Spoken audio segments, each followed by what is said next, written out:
I've been waiting for this video for quite a while. Now, I could talk about the Lightning's season, the fact that they got eliminated in the third round by the Pittsburgh Penguins. I could talk about a lot of other stuff, but no one really even cares about who the Lightning are picking tonight in the NHL draft. All everybody seems to care about, and for good reason, is Ben Bishop and Steven Stamkos. Holy crap, Steve Yzerman must be the most popular man in hockey right now. Let's talk about that. Let's talk about Ben Bishop first. Ben Bishop, great goaltender. He was a Vezina nominee. How often do you hear Vezina nominees get on the trading block in the summer after they got nominated? Not often. But Andrei Vasilevskiy, an amazing young goaltender, an amazing backup goalie. He's not a backup anymore. He's a starting goalie. He proved that in the playoffs. And I think that the Lightning would prefer to give Bishop one more year as a starter and let Vasilevskiy grow just a little bit. Vasilevskiy. But with the expansion draft coming up next offseason, they need to move one of those two goalies, and they don't want to lose Vasilevskiy, so they gotta get Ben Bishop out of here. What's the one destination for Ben Bishop? The Calgary Flames. What could Calgary give up for him? I gotta believe the Dougie Hamilton's gotta be a person coming back. Maybe the 5th overall pick. I mean 6th. My bad, 6th.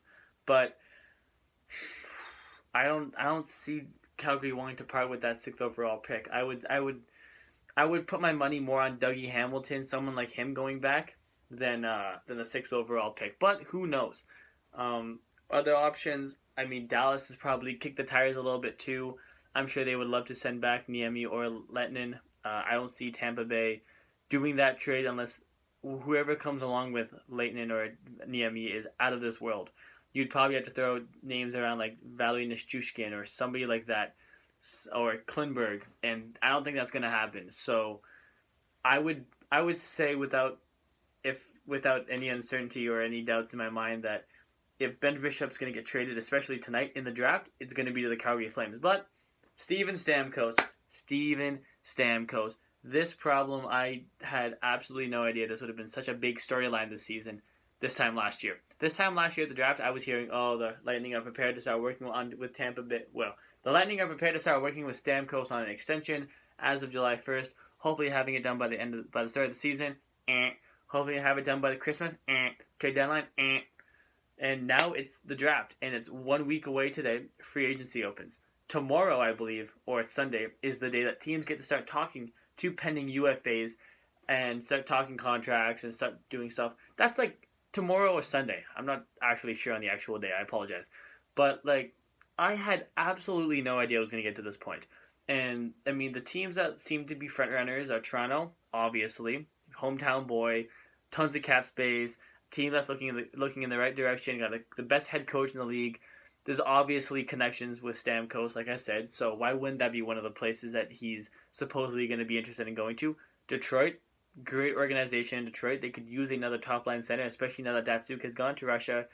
That's going to be tough to fit under the Detroit cap, but you sacrifice other players to make it work for signing a guy like Steven Stamkos. And Buffalo.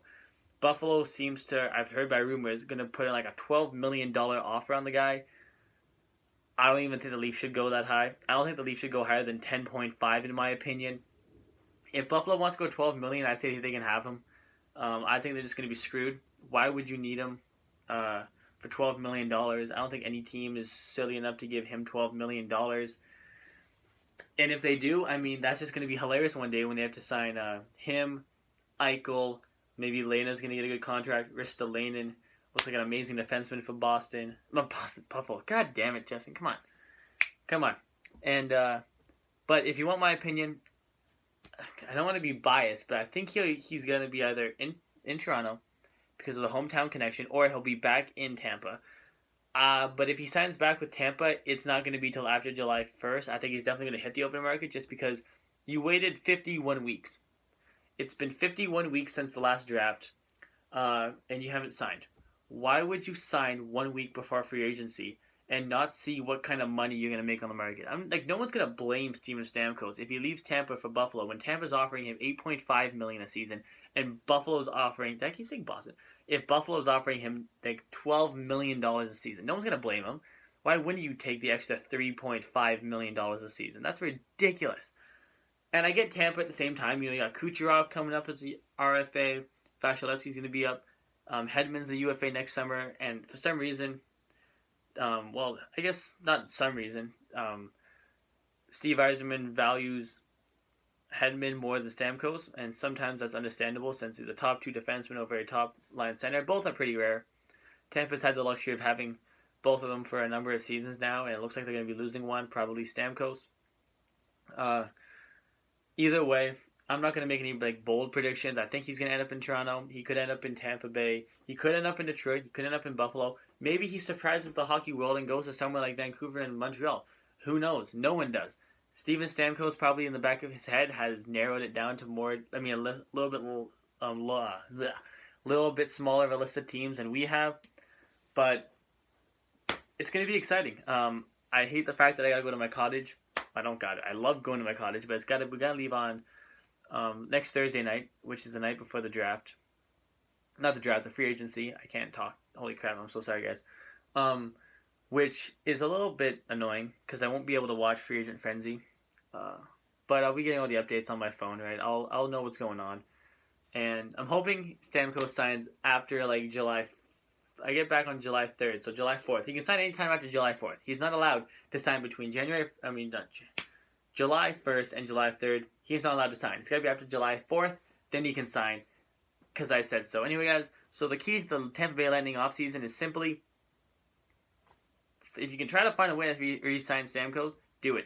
And you better be getting good value back for Ben Bishop. This guy was a Vezina finalist. He's an elite goaltender, probably maybe top 5 in the league. Maybe I'd say definitely top 10. Top 5 is a little bit far-fetched for me. But he's a great goaltender. He's a huge goaltender. But anyway, guys, this one was a rough one. Holy crap, I had some trouble talking. I'm really excited, man. The draft is in an hour and a half. I mean, oh my god, I'm giddy for it. I can't wait. Austin Matthews to Toronto. Anyway, guys, thank you for watching this video. Please like the video. Please subscribe to the channel. It would mean so much to me. Please like my page on Facebook. It's all about hockey. The link to it is down below. And please email me any questions if you just want to talk hockey to theshannonclan19@gmail.com. And I'll see you guys back here for the next episode. And you guys can now see why I edit videos.